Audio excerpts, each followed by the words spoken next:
5 झूठ बोलो 5000 इनाम वसूल करो। 5 झूठ बोलो 5000 इनाम वसूल करो। 5 झूठ बोलो 5000 इनाम वसूल करो। चलो इसको चूना लगाता हूँ।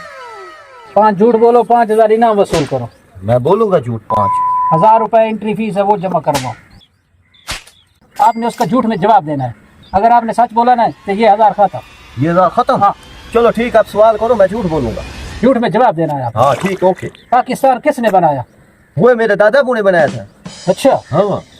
पाकिस्तान के उस शख्स का नाम बताओ जो चांद पर गया। वो मैं परसों गया था, अभी आया हूँ। अच्छा, हाँ जी। पाकिस्तान के उस लीडर का नाम बताओ जो बहुत ईमानदार है। नवाज शरीफ।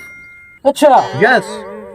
आपके 4 सवाल हो गए हैं। वो नहीं बाबा, 4 सवाल नहीं हुए, 3 हुए अभी। आपने सच बोला है, 1000 आपका खत्म। हैं? हाँ। सुबह का 6 लोगों को चीना लगा चुका हूँ, 6000 बन गया।